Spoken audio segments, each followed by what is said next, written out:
Hi friends, எல்லோருக்கும் வணக்கம். எல்லோரும் எப்படி இருக்கீங்க? நல்லா இருக்கீங்களா? இன்றைக்கி அந்த கதையோட அடுத்த பகுதி தான் பார்க்க போகிறோம். அதுக்கு முன்னாடி நீங்கள் செய்ய வேண்டிய விஷயம் என்ன அப்படின்னு கேட்டிங்கன்னா, மறக்காமல் நம்ம சேனலை சப்ஸ்கிரைப் பண்ணிக்கோங்க. கீழே இருக்க பெல் பட்டனையும் கிளிக் பண்ணுங்கள். அப்போ தான் நான் போடுற வீடியோஸ் எல்லாமே உங்களுக்கு உடனுக்குடனே நோட்டிஃபிகேஷன்ஸில் வரும். ஸோ மறக்காமல் சேனலை சப்ஸ்கிரைப் பண்ணிவிட்டு வீடியோ பாருங்கள் ஃப்ரெண்ட்ஸ். வாங்க நம்ம கதைக்குள்ளே போகலாம். அதுக்கப்புறம் நான் சில விஷயங்களை நான் அண்ணன் ஏன் இந்த மாதிரி சொல்லலை அப்படின்னு சொல்லிட்டு அண்ணன்கிட்டயே நான் பேசலாம் அப்படின்னு சொல்லிட்டு தான் யோசித்தேன். அப்புறம் பாட்டி ஊருக்கு போயிட்டு அங்கே இருந்துட்டு ஒரு நாள் இருந்துட்டு அன்றைக்கி நைட்டே அம்மாவும் நானும் காரில் கிளம்பி வந்துட்டோம்.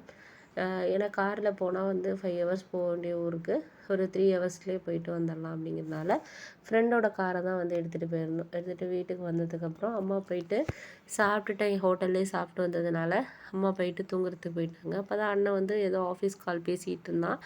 என்னை பார்த்தோன்னே சரி வா அப்படின்னு சொல்லிட்டு, ஏன்னா அவன் ஆஃபீஸ்க்கு தொடர்ந்து நிச்சயத்தன்னைக்கு மட்டும்தான் அவனுக்கு லீவ் கொடுத்துருந்தாங்க. அதுக்கப்புறம் எதுவுமே லீவ் கொடுக்க மாட்டேன். என் மேரேஜுக்கு 1 மந்த் லீவ் எடுக்கிறதுனால கண்டிப்பாக மேரேஜ் முடிஞ்சு ஒரு 1 மந்த்னாச்சும் லீவ் இருக்கிறதுனால அந்த பொண்ணு ஒரே ஆஃபீஸில் வேலை பார்க்கறதுனால 2 பேரும் சேர்ந்து லீவ் எடுக்கிறதுனால கண்டிப்பாக லீவ் கொடுக்க மாட்டேங்கிற மாதிரி அவங்க சொல்லிட்டாங்க. இதை கேட்டவுடனே அண்ணன் சரி கொஞ்சம் இப்போயே கொஞ்சம் ஒர்க்கெல்லாம் முடிச்சு வச்சிட்டோன்னா நம்மளுக்கு அந்த டைமில் ஒரு 1 மந்த் லீவ் எடுத்துக்கலாம் அப்படிங்கிற மாதிரி இருந்தாங்க. சரி ஓகே அப்படின்னு சொல்லிட்டு அதுக்கப்புறம் என்னாச்சுன்னு பார்த்தீங்கன்னா, அண்ணன் என்னை பார்த்தோன்னே டக்குனு ஃபோனை நான் அப்புறம் பேசுகிறேன் சார், ஃபியூ மினிட்ஸ் கழித்து பேசுகிறேன் அப்படின்னு சொல்லிட்டு வச்சுட்டாரு. அதுக்கப்புறம் நாங்கள் பேசுகிறதுக்காக இது பண்ணதுக்கப்புறம் தான் ஒரு சில விஷயங்கள் நம்மளுக்கு இருந்தாலும் நம்ம சில விஷயங்கள் பேசுகிறதுக்கு டக்குன்னு எடுத்தோடனே ஏன் இது மாதிரி அப்படின்னு சொல்லிட்டு நம்ம கேட்க முடியாது. இருந்தாலும் அண்ணன்கிட்ட என்ன எப்படி ஓகேவா என்னன்னு சொல்லிட்டு கொஞ்சம் நானும் அண்ணனும் அந்தளவுக்குலாம் பேசிக்க மாட்டோம். அதாவது ஸ்கூல் காலேஜ் படிக்கிற டயத்தில் நல்லா பேசிக்குவோம். அதுக்கப்புறம் ஒரு காலேஜ் ஒரு ஸ்டேஜ் வந்ததுக்கப்புறம் முடிக்கிற டைமில் அவன் கொஞ்சம் ஜாபுக்கு போயிட்டார்.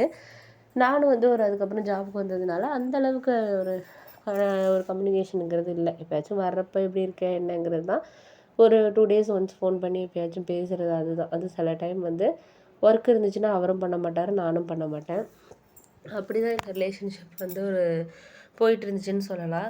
அதுக்கப்புறம் சரி ஓகே அப்படின்னு சொல்லிட்டு எங்கள் அண்ணன் என்னை பார்த்தோன்னே என்ன விஷயம், ஏதோ பேச வந்திருக்கேன் என்ன ஏது அப்படின்னு சொல்லிட்டு கேட்டார்.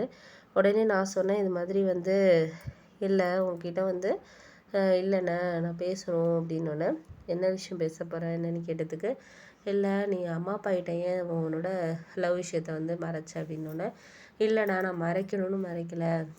அவங்க வீட்டில் இப்போ இன்னும் ஒரு 1 இயர் கழித்து தான் மேரேஜ் பண்ண போகிறோம் அப்படிங்கிற மாதிரி கீதா வீட்டில் சொல்லிட்டாங்க.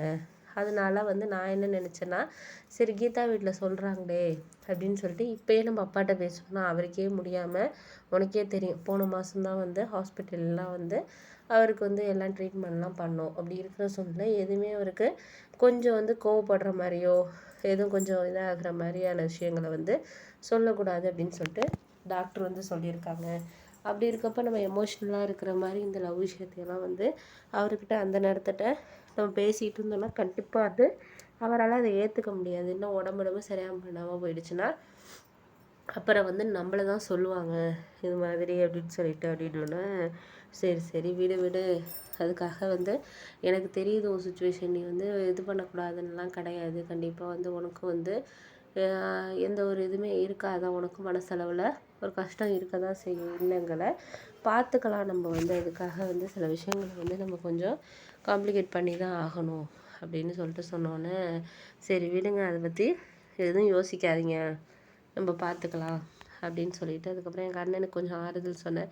ஏன்னா ஒரு பிரதராக நம்ம அவங்களுக்கு இருக்கிற சுச்சுவேஷனை நம்ம நீ ஏன் இப்படி பண்ண சொன்னேன்னு சொல்லக்கூடாது. என்னென்னு ஒரு ரீசன் கேட்டாச்சு. ஸோ அதனால தான் அப்பாவுக்கு ஒரு ஹெல்த் இஷ்யூஸ்னால தான் அந்த விஷயத்த சொல்ல முடியல அப்படின்னு சொல்லிட்டு அவன் சொன்னது ஒரு நியாயமான விஷயந்தான். ஏன்னா அந்த நேரத்தில் யாராக இருந்தாலும் கொஞ்சம் நம்ம பேசக்கூடிய விஷயத்த கூட வேறு மாதிரியாக நம்மளுக்கு ரிஃப்ளெக்ட் ஆகிற வாசி கண்டிப்பாக நம்ம அந்த நேரத்தில் சொல்லக்கூடாது அப்படிங்கிற ஒரு இதில் அவன் இருந்திருக்கான் அப்படிங்கிறது எனக்கு அதுக்கப்புறம் தான் தெரிஞ்சிச்சு. சரி ஓகே, இதுக்கப்புறம் இதை பற்றி நம்ம பேச வேண்டாம் அப்படின்னு சொல்லிட்டு கொஞ்சம் பொறுமையாகவே நானும் இருந்தேன்.